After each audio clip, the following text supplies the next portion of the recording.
kali ini aku ditemani oleh Kak Renata. Di sini kita akan memberikan sedikit bekal nih untuk teman-teman yang ingin mempublikasikan tulisan secara online. Ya, nggak dipungkiri ya, di era serba online ini banyak banget platform digital yang bisa dijadiin wadah buat kamu yang suka menulis. Ibaratnya nih ya, kita udah nggak perlu pusing-pusing lagi gimana sih mempublikasikan cerita kita secara online, cepat, dan bisa di banyak orang secara instan. Tapi sebelumnya, jangan lupa untuk like, komen, dan subscribe di channel kita ya. Jangan lupa juga nyalain lonceng notifikasinya supaya kamu bisa update video-video terbaru dari kita.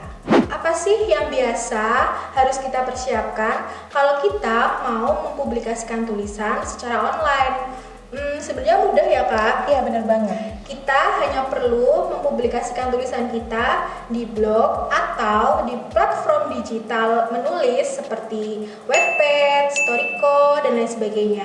Tapi yang jadi permasalahannya nih Kak, kalau kita sudah mempublikasikan tulisan secara online, apakah tulisan kita dibaca oleh pembaca atau enggak gitu Kak? Iya, karena mempublikasikan karya secara online itu mudah, jadi bisa kita lakukan kapan aja, di mana aja. Tapi meski mudah ya, kita tetap sebagai penulis harus punya persiapan untuk mempublikasikan cerita kita.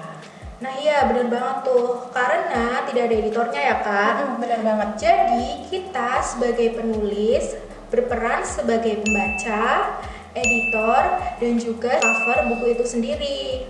Nah selanjutnya persiapan apa lagi nih Kak? Nah, persiapan pertama sebelum kita mempublikasikan cerita yaitu tentuin dulu nih genre tulisan kamu. Kira-kira mau nulis genre apa? Ya nggak sih? Iya. Tapi nih, kalau saran dari aku sendiri nih atau dari teman-teman Minikla, bahwa kalau misalkan mau nentuin genre, tentuin genre yang kamu suka.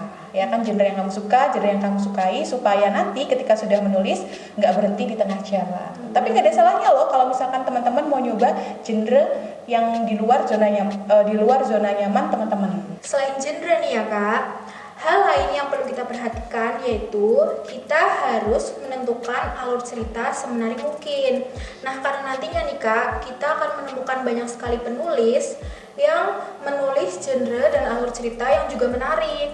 Hal ini juga nanti akan menjadi tantangan untuk kamu atau kita sendiri yang menulis. Menentukan outline yang matang itu juga penting ya teman-teman, karena dengan menentukan outline yang matang kita bisa menjadikan tulisan kita lebih rapi, terstruktur, dan juga menjadi logis sehingga terhubung satu sama lain. Nah benar banget ya, untuk menyusun outline itu memang sangat penting supaya nanti ketika di tengah jalan kita stuck nih idenya, kita tinggal ngintip outline-nya. Gitu ya kan.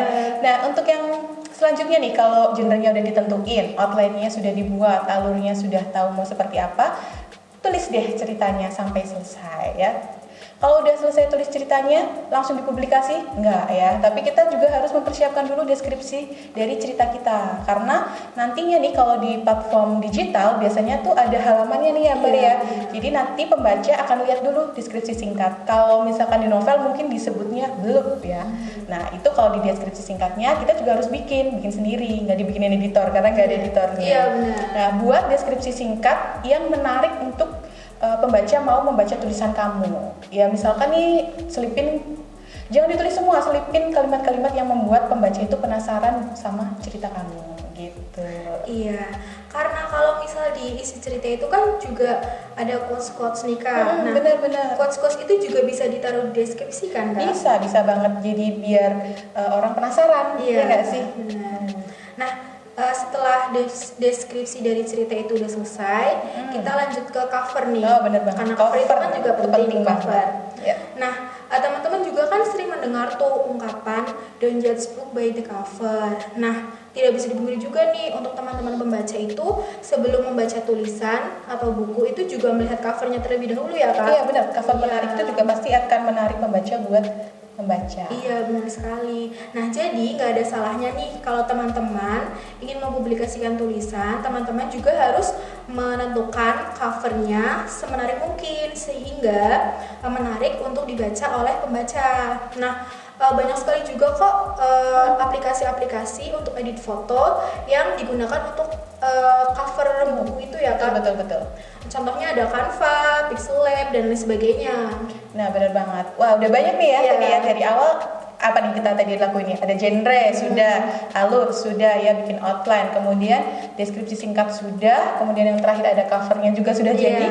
Sudah langsung dipublikasi? Jangan langsung, jangan keburu-buru. Pokoknya walaupun mempublikasikan cerita secara online itu mudah, jangan buru-buru. Tetap harus ada persiapannya. Dan yang selanjutnya nih persiapan yang harus kita lakukan adalah swasunting. Ini yang paling penting ya, swasunting atau kalau teman-teman lebih akrab mungkin self editing ya, mengedit tulisan kita sendiri. Jadi kita sebagai penulis juga mau menempatkan diri sebagai pembaca. Nah, gunanya swasunting ini bisa untuk meminimalisir typo ya kan, memangkas mungkin bagian-bagian yang sepertinya kurang tepat ya, atau penggunaan kata yang kurang tepat juga, atau kalimat-kalimat yang kurang sesuai ya. Jadi bisa direvisi lagi di swasunting di sebelum publikasi.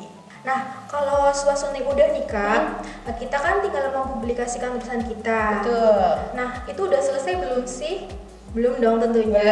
Belum, masih panjang. Ya, karena setelah kita mempublikasikan tulisan kita perlu mempromosikan tulisan kita baik secara online ataupun offline. Nah, kalau secara online sendiri itu kan banyak nih, bisa kita share di sosial media kita dan platform lainnya.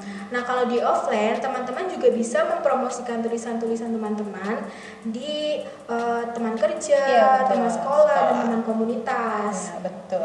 Nah, itu udah semua nih, udah beres ya, sudah promosi. Tapi kok tulisannya masih belum banyak pembacanya nih Mbak? Gimana dong? Nah, ini yang biasanya teman-teman penasaran. Aku udah publikasi, aku udah promosi, tapi tulisannya belum banyak pembaca. Nah, salah satu tips atau kunci utamanya adalah update cerita kamu setiap hari.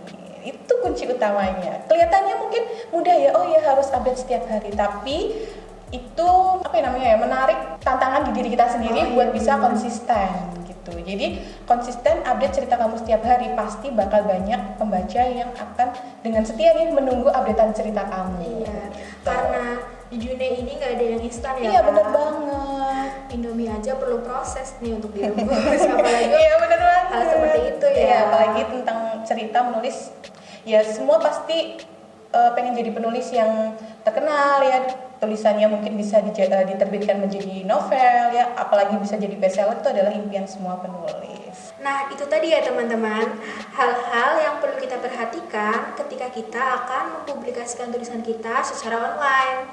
Nah, apapun genrenya, yuk menulis dan konsisten. Itu kunci utamanya teman-teman ya. Nah, sampai sini dulu video kita hari ini nih Mbak. Wah, nggak kerasa ya udah harus berakhir. Nah, buat teman-teman yang mau nyari info-info, tips and trick, atau mau tanya jawab seputar dunia kepenulisan, bisa nih kita diintip ya. Bisa teman-teman langsung hubungin kita di Instagram @ikutlomba, atau bisa klik website kita di www.ikutlomba.org. Atau kalau teman-teman ingin mengetes kemampuan menulis teman-teman bisa ikut event-event yang ikut lomba selenggarakan ya. Iya, benar banget. Ikut lombanya. Ya, sampai sini dulu. Sampai jumpa. Ketemu lagi di video kita selanjutnya.